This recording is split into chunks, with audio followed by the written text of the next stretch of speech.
Hello दोस्तों, नमस्कार। स्वागत है आपका channel maths with Krishnakant Tripathi में। ये वीडियो जो है कक्षा 12 के विद्यार्थियों के लिए है। अवकल समीकरण से आपको 6-7 नंबर के प्रश्न मिल जाते हैं, जिनमें से एक प्रश्न तो ये आता है कि किसी अवकल समीकरण की कोटि और घात बताइए।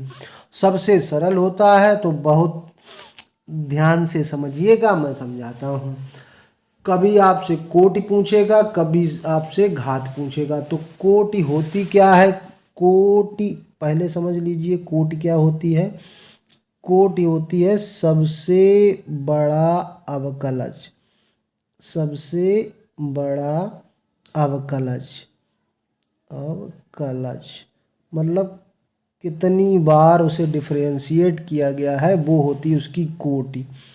और घात क्या होती है? सबसे बड़े अवकलज की जो घात होगी वही उस समीकरण की घात होगी। सबसे बड़े अवकलज की घात, अवकलज की घात, ये होती है उस समीकरण की घात। बस ये दो बातें अगर आपने समझ ली तो आप ये सारे प्रश्नों का उत्तर दे पाएंगे। जैसे पहले लिखा हुआ है x y d two y upon D x, two x d Y upon D x का whole square minus d Y upon D x बराबर 2 की कोटि है। तो यहाँ अवकलन कितनी बार? ये एक बार, यहाँ 2 बार अवकलन किया गया है। तो कोटि कितनी हो गई इसकी? सबसे बड़ा अवकलज कौन है? 2 बार अवकलन किया गया है, तो कोटि हो गई 2। समझ में आ गया आपके? यहाँ भी देखिएगा, यहाँ भी 2 बार अवकलन किया गया है, तो कोटि कितनी हो गई आपकी? कोटि हो गई यहाँ भी आपकी 2 हो गई। यहाँ पे आपसे घात पूछी गई है, तो ये D Y upon D X मतलब एक बार अवकलन है, यहाँ 2 बार अवकलन है। तो सबसे बड़ा अवकलज कौन है? ये 2 वाला, 2 बार अवकलन किया गया है। और इसकी घात कितनी है? 1। घात तो एक ही बार तो लिखा है, इसलिए इस समीकरण की घात कितनी होगी? 1 होगी। अच्छा, कभी कभी ऐसे लिख देता, D Y upon D X ना लिख के ऐसे लिख देता 2x square by double dash. इसका मतलब है जितनी ये डंडे खिंचे हुए हैं मतलब उतनी बार अवकलन किया गया है। तो यहाँ 2 बार अवकलन, यहाँ 1 बार अवकलन किया गया है। घात पूछा गया है, तो 2 बार अवकलन सबसे ज़्यादा अवकलन है। और इसकी घात कितनी है? इसकी घात तो 1 ही है, इसलिए इसकी घात कितनी होगी? 1 घात होगी। अब देखो, इस तरह का भी सवाल आता है, इसकी घात पूछी गई, तो यहाँ 2 बार अवकलन किया है। अब इसकी घात आप देखेंगे 1 ही लगी हुई, सो नहीं है। यहाँ पे ये 4th रूट इसका है और इसे अंडर रूट से बाहर निकालना होगा, तो 4 घात करनी होगी इसकी, तभी तो आएगा। तो यहाँ समझिए कि जितना 4th रूट है तो उतनी घात होगी। घात कितनी हो गई इसकी? घात हो गई यहाँ पे 4। समझ में आया क्या? इसकी अवकलज की घात जब 4 करेंगे तब ये अंडर रूट हट जाएगा। ऐसे लिखा होता है कभी कभी 1/5, ये और ये एक ही बात है, इसको ऐसे करके 1/4 लिख देते। तो यहाँ पे 1/5 यानी कि 5th रूट दिया गया है, ये हटाने के लिए 5 घात करनी पड़ेगी। तो घात इसकी कितनी हो जाएगी? घात हो जाएगी 5। यहाँ पे ध्यान रखिएगा, जब ऐसे अंडर रूट में या अपॉन में 1/, ऐसे लिखा हो। और सबसे इम्पॉर्टेंट सवाल ये होता है, यहाँ अगर आपसे कोटि पूछी जाए तो कोटि तो इसकी 2 हो गई। अब घात पूछी गई है तो पूरे सवाल को ध्यान से देखिएगा। यहाँ पे साइन x होता है या साइन थीटा होता है, कुछ भी लिखा होता है। ऐसे थीटा की जगह D Y upon D X थोड़ी आता है। तो जब कभी ऐसा आए कि sine D Y upon D X या ई की power D Y upon D X ऐसे लिखा हो और उसकी घात पूछी जाए, तब आपको करना है घात अपरिभाषित। क्या करना है? अपरिभाषित।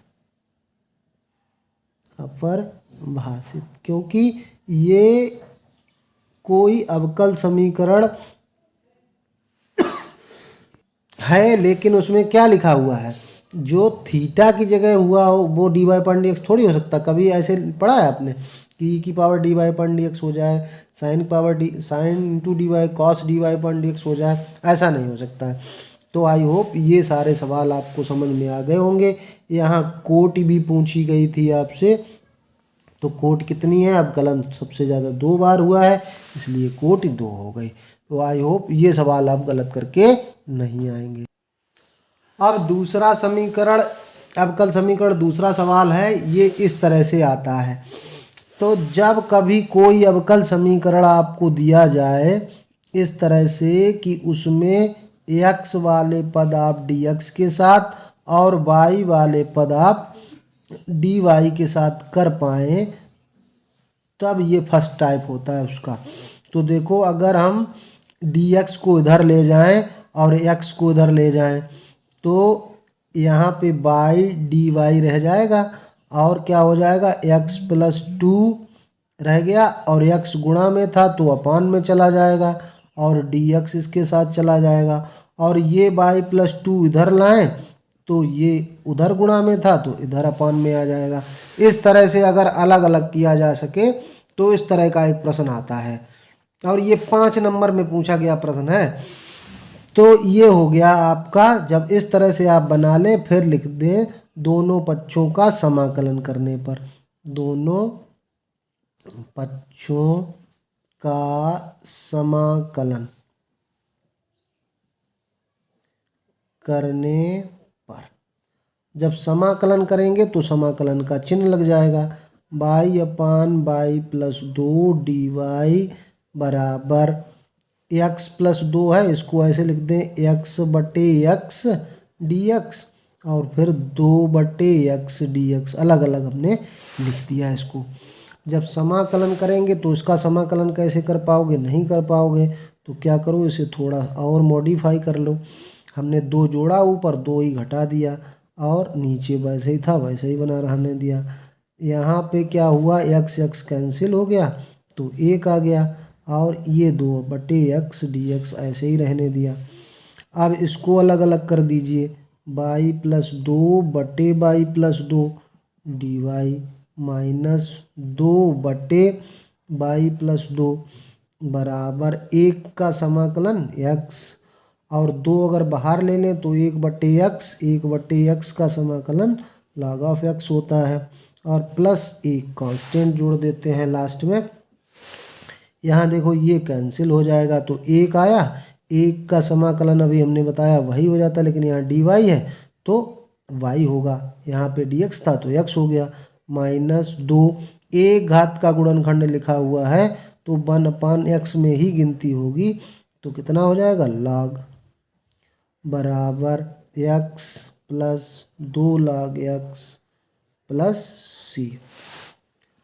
अब यहाँ पे क्या करना है आपको, ऊपर आपने सवाल पढ़ा होगा तो ये लिखा था के लिए बिंदु 1, -1 से गुजरने वाली वक्र ज्ञात कीजिए। यहाँ ये वक्र जो आई है उस पे लिख देना है, यह वक्र 1, -1 से गुजरती है, अतः x बराबर 1 और y बराबर -1 रखने पर क्या मिलेगा, y की जगह -1 रख दीजिए, माइनस आपको पता होगा log m⁴n बराबर होता है n log m, ऐसे लिखा जाता है। तो अगर ऐसे लिखा है तो घात चली जाएगी ऊपर, ये चला गया ऊपर, log y की जगह -1 + 2 और ये 2 पहले वाले ऊपर आ जाएंगे, x का मान 1 प्लस यहाँ भी ऐसे ही करेंगे, log x का मान 1 है, स्क्वायर लिख देंगे +0, तो ये -1 हो गया, 2 से 1 गया 1 ही बचा, 1 का वर्ग 1 होता है और log 1 का मान 0 होता है, बराबर 1 का वर्ग 1 हो गया, log 1 का मान 0 हो गया, प्लस ये 1 उधर कर दें तो -1 यहाँ था, 1 इधर और माइनस आ जाएगा, बराबर c, यानी कि c का मान आ गया -2। ये केवल बिंदु दिया जाता है इस अननोन को ज्ञात करने के लिए। अब ये हम पहले ही से समीकरण 1 डाल देंगे, अब c का मान जो आया फिर वहीं रख दें, c का मान समीकरण 1 में रखने पर, 1 में रखने पर रख दीजिए।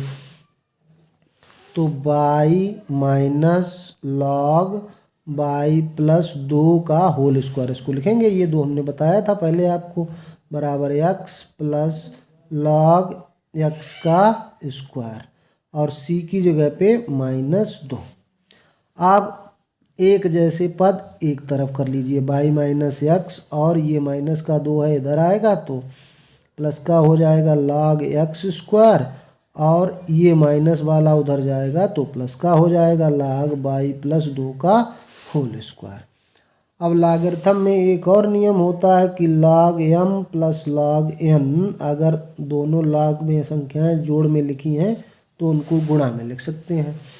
तो इसको हम लिख सकते हैं log x और इंटू y प्लस 2, इसका पूरा होल स्क्वायर लगा दें, इधर y माइनस एक्स प्लस 2 हो गया। और अगर log को हटाना है आपको तो इसका बेस साधारण e माना जाता है, तो x y प्लस 2 यानी कि x स्क्वायर और y प्लस 2 दोनों पर था वर्ग, बराबर क्या हो जाएगा, यहाँ e की पावर में ये सब चला जाएगा, e की power y minus x plus 2। ये आपका हल हो गया, ये आंसर हो गया और 5 नंबर पक्के हो गए।